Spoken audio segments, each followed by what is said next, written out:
Good morning guys, कैसे हैं आप सब दोस्तों। 11 सितंबर सन 2001 अमेरिकी इतिहास का वो काला दिन बना जिसने अमेरिका को हमेशा हमेशा के लिए बदल कर रख दिया। इस दिन अमेरिका में एक के बाद एक कई हमले होते हैं जिसकी वजह से तकरीबन 3000 लोगों की जान चली जाती है। किसी को नहीं पता था कि अगला अटैक कब और कहां होगा। हमलों की धमक से हर कोई सहमा हुआ था। सभी हमले इतने बड़े थे कि केवल कुछ ही घंटे में अमेरिका की कई बड़ी बिल्डिंग्स ध्वस्त हो गई थी। अमेरिका को दहला देने वाले इस खौफनाक हमलों को अंजाम देने वाला कोई और नहीं बल्कि दुनिया का most wanted criminal Osama bin Laden ही था। यह पहली बार नहीं था जब लादेन ने अमेरिका और अमेरिकन सिटीजन्स को अपना निशाना बनाया था। असल में इससे पहले भी कई बार लादेन और उसका आतंकी संगठन अल-कायदा अमेरिका को नुकसान पहुंचा चुका था। पहली बार सन 1992 में अल-कायदा यमन के एक होटल पर हमला करता है जिसमें कई अमेरिकी सैनिक ठहरे हुए थे। हालांकि जल्दबाजी और पुख्ता तैयारी न होने की वजह से यह साजिश फेल हो जाती है, लेकिन इसके अगले ही साल 1993 में न्यूयॉर्क के वर्ल्ड ट्रेड सेंटर की पार्किंग में बम ब्लास्ट होता है जिसमें 6 लोग मारे जाते हैं और सैकड़ों लोग घायल हो जाते हैं।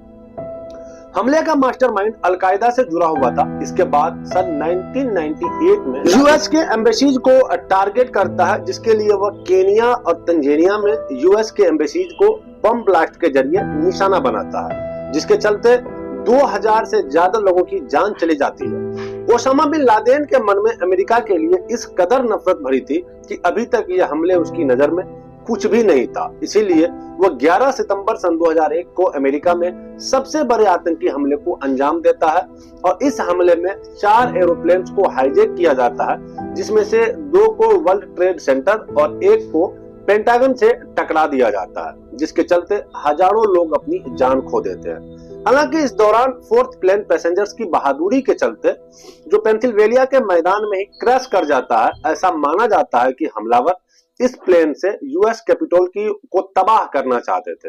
अमेरिका को इस कदर नुकसान पहुंचाने के बाद अल-कायदा को बनाने वाला ओसामा बिन लादेन अब अमेरिकी सरकार का सबसे बड़ा दुश्मन बन चुका था। वर्ल्ड वॉर 2 के बाद अमेरिका पर यह पहला ऐसा हमला था जिसमें हजारों बेकसूर अमेरिकी मारे गए थे। अचानक से हुए इस हमले से अमेरिका की सिक्योरिटी और इंटेलिजेंस पर सवाल उठने लगे थे। अमेरिका पूरे विश्व के सामने खुद को असहाय और बेबस नहीं मान सकता था। इसीलिए लादेन और अल-कायदा को खत्म करना अमेरिका की टॉप प्रायोरिटी बन गई और यही कारण था कि $255 मिलियन का इनाम अकेले ओसामा बिन लादेन के सर पर रख दिया गया था। लादेन को मार गिराने के लिए CIA ने एड़ी चोटी का जोर लगा दिया, लेकिन अमेरिका का यह बदला पूरा होते होते 10 साल का समय लग गया।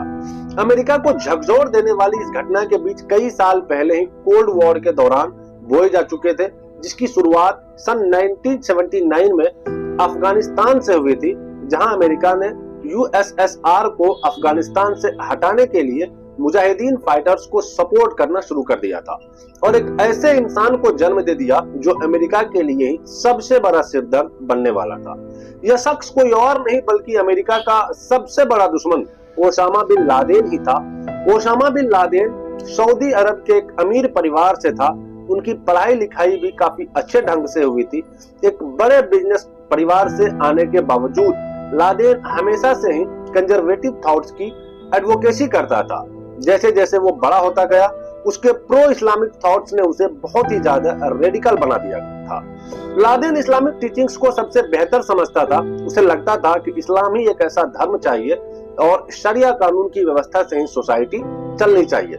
लादेन हमेशा से ही वेस्टर्न कंट्रीज को इस्लामिक कल्चर को डिस्ट्रॉय करने के लिए ब्लेम करता था। उसने हमेशा वेस्टर्न कंट्रीज, खासकर अमेरिका को इस्लामिक देशों और इस्लाम का दुश्मन माना था। इजराइल और फलस्तीन वॉर में भी अमेरिका हमेशा से ही अरब कंट्रीज के खिलाफ इजराइल का साथ देता रहा। इन बातों से लादेन हमेशा चिढ़ा रहता था। लादेन के लगातार यूएस के बढ़ती नफरत से इसे इस्लामिक एक्सट्रीम्स ग्रुप से जोड़ दिया गया। इसके भाषण और इसका फाइनेंशियल सपोर्ट कई इस्लामिक देशों में पहुंचने लगा और इसका इन्फ्लुएंस भी एक्सट्रीम इस्लामिक लेवल के ग्रुप में बढ़ता चला गया। 1990 और 91 के गल्फ वॉर में अमेरिका ने जब इराक पर हमला किया तो ओसामा बिन लादेन ने उसे इस्लाम धर्म पर एक चोट की तरह लिया। अमेरिका का मुस्लिम देशों से बढ़ता इन्फ्लुएंस लादेन को पसंद नहीं आ रहा था। खास तौर पर वह कुवैत, सऊदी अरेबिया और सोमालिया जैसे मुस्लिम देशों में अमेरिकन इन्वेस्टमेंट्स को बढ़ता देख रहा था। ऊपर से हम अमेरिका का इजराइल को सपोर्ट करना भी उसकी नजर में इस्लाम के प्रति ट्रीट का सबूत था। ऐसे में Osama bin Laden anti America हो गया। पहले तक जो लादेन अमेरिका के साथ साथ मिलकर सोवियत यूनियन के खिलाफ लड़ रहा था, अब उसने अमेरिका के खिलाफ भी अपना रुख कर दिया था। 1979 में जब अफगानिस्तान ने यूएसएसआर के ट्रुप्स वहां की कम्युनिस्ट गवर्नमेंट को सपोर्ट करने की कोशिश कर रहे थे, तो तभी से लादेन ने मुजाहिदीन को फाइनेंशियल सपोर्ट करना शुरू कर दिया था, जिसका मकसद अफगानिस्तान में सोवियत यूनियन के बढ़ते इन्फ्लुएंस को रोकना था। इन दिनों अमेरिका अफगान के नौजवानों को मुजाहिदीन बनाने की ट्रेनिंग दे रहा था और उन्हें हर तरफ से सपोर्ट कर रहा था, जिससे कि वह यूएसएसआर को अफगानिस्तान से बाहर कर सके। लेकिन तब अमेरिका को इस बात का अंदाजा नहीं था कि उनकी इन्हीं हरकत इस्लामिक देशों में जिहाद के नाम पर वायलेंस फैलाने वालों के लिए कितना बड़ा मोरल सपोर्ट प्रदान करेगी। उन दिनों लादेन भी मुजाहिदीन से जुड़ा हुआ था और जिहाद को प्रमोट कर रहा था। हालांकि अब तक यूएस को यही लग रहा था कि उनके सपोर्ट से बना ये एक्सट्रीमिस्ट ग्रुप यूएसएसआर के खिलाफ, लेकिन लादेन ने पूरे विश्व में जिहाद और इस्लामिक को फैलाने की कसम खा रखी थी। ऐसे में अमेरिका कब तक इस नफरत की आग से दूर रह पाता। अमेरिका का हर मूवमेंट लादेन को सताने लगा था, जिसके बाद अगस्त 1996 में लादेन ने अमेरिका के खिलाफ एक फतवा जारी करके जिहाद की घोषणा कर दी थी। फरवरी 1998 में लादेन ने दूसरा फतवा जारी करते हुए कहा था कि दुनिया में अमेरिकन जहां भी दिखे वहां उन्हें मार देना चाहिए। सिर्फ सैनिकों और लीडर्स को ही नहीं, बल्कि उनका यह फतवा अमेरिका के हर नागरिक के लिए था। 2001 के हमले के बाद लादेन ने letter to the American people लिखा। उसमें उन्होंने कहा था कि अमेरिकन गवर्नमेंट हमेशा से ही इस्लाम के अगेंस्ट रही है। पूरे विश्व में जहां भी एंटी इस्लामिक काम होते हैं वो उन्हें सपोर्ट करती है, इसीलिए उन्हें सजा देना काफी जरूरी है। इस लेटर में लादेन ने साफ साफ लिखा कि कैसे अमेरिका ने समोलिया में मुस्लिमों को मारा और साथ ही साथ चिचनिया में भी जब मुस्लिमों को मारा जा रहा था तब भी अमेरिका ने रूस को सपोर्ट किया था। इसके अलावा भी उसने ऐसे मुद्दों के बारे में लिखा जिसकी वजह से उसकी अमेरिका के लिए नफरत बढ़ती चली गई। CIA पहले से ही अलकायदा और लादेन को टारगेट कर रही थी और ऐसे में जब अमेरिका ने इतने बड़े लेवल पर अटैक्स होते हुए उन्हें यह समझते हुए देर नहीं लगी कि इन सब के पीछे किसका हाथ है। उन दिनों अलकायदा को ओसामा बिन लादेन लीड कर रहा था।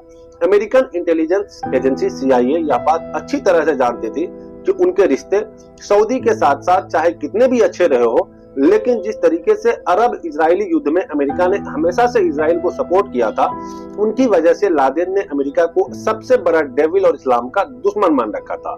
सऊदी अरेबिया में जन्मा Osama bin Laden Islamic countries के मामलों में अमेरिका के इंटरफेरेंस से काफी नाराज था और उसी ने अमेरिका के ऊपर इस अटैक का प्लान तैयार किया था। उस समय ओसामा बिन लादेन का ठिकाना अफगानिस्तान था और अफगानिस्तान पर तालिबानों की सरकार थी। अमेरिका ने तालिबानों के ओसामा बिन लादेन की मांग की, लेकिन तालिबान ने अमेरिका की मांग को ठुकरा दिया था। जब अमेरिका को लादेन की कोई खबर नहीं मिल सकी, तब अमेरिका ने कई देशों की फोर्सेस और नेटो के साथ मिलकर ग्लोबल वॉर ऑन टेररिज्म की शुरुआत कर अफगानिस्तान पर वॉर डिक्लेयर कर दिया। अफगानिस्तान पर कई सारे इकोनॉमिक सेक्शंस लगाकर बमबारी शुरू कर दी गई और इसके बाद भी लादेन को पकड़ने के लिए भी अमेरिकन सोल्जर्स ने अफगानिस्तान में सर्च ऑपरेशन शुरू कर दिए। लेकिन कई ऑपरेशंस के बावजूद लादेन की कोई खबर नहीं मिली। ओसामा बिन लादेन 1998 के बाद से ही कोई फोन यूज नहीं कर रहा था। यह बात भी अमेरिकन इंटेलिजेंस के एजेंसी CIA को पता थी, क्योंकि 1998 में ही Osama bin Laden Kenya and Tanzania में अमेरिकन एम्बेसी पर हमला करके अमेरिका को अपना दुश्मन बना चुका था। वो अपनी बात को एक जगह से दूसरी जगह अपने साथियों की मदद से पहुंचाया करता था। हालांकि एक महीने बाद CIA को ओसामा बिन लादेन के बारे में पाकिस्तान अफगानिस्तान के बॉर्डर पर स्थित तोड़ा बोड़ा नाम की पहाड़ियों के पीछे खबर होने की सूचना मिल गई थी। अमेरिका नेतृत्व करने वाले गठबंधन सैनिकों ने तोड़ा बोड़ा की गुफा पर धावा बोल दिया। गठबंधन सैनिकों का यह हमला अफगानिस्तान वॉर के one of the most important military engagement में से एक था। 30 नवंबर 2001 से लेकर के 17 दिसंबर 2001 तक चले इस ऑपरेशन के दौरान अमेरिकी सैनिकों ने नदन ओलेंस के साथ तालिबान और अलकायदा के खिलाफ यह ऑपरेशन शुरू किया था। इस ऑपरेशन में अमेरिका के साथ ब्रिटेन और जर्मनी की यूनाइटेड एयर फोर्सेस ने एयर स्ट्राइक की। देखते ही देखते पूरी पहाड़ियां ध्वस्त होने लगी। 1 महीने 17 दिन तक चले इस ऑपरेशन में ओसामा बिन लादेन को डिफेंस करने वाले 200 से ज्यादा आतंकी मारे गए थे। लेकिन इतने तेज और शातिर ऑपरेशन के बाद भी अमेरिका के हाथ में निराशा ही लगी। दरअसल इस पूरे ऑपरेशन के दौरान लादेन हर अटैक से बचता हुआ अफगानिस्तान के बॉर्डर के रास्ते पाकिस्तान में एंटर कर गया था। भले ही इस ऑपरेशन से ओसामा बिन लादेन नहीं मिल पाया, लेकिन कुछ ऐसे लोग जरूर हाथ लग गए थे जिनका कभी न कभी लादेन से कोई संपर्क रहा हो।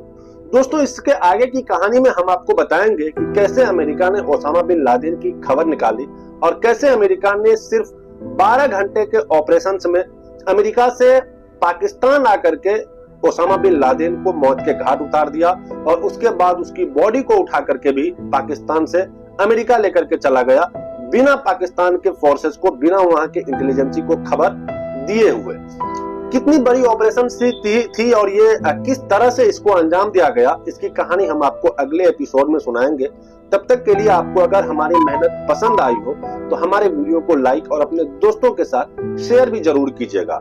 हम जल्दी मिलेंगे आपसे इसके अगली कहानी में, इसके नेक्स्ट एपिसोड में। तब तक के लिए धन्यवाद। जय हिंद, वंदे मातरम।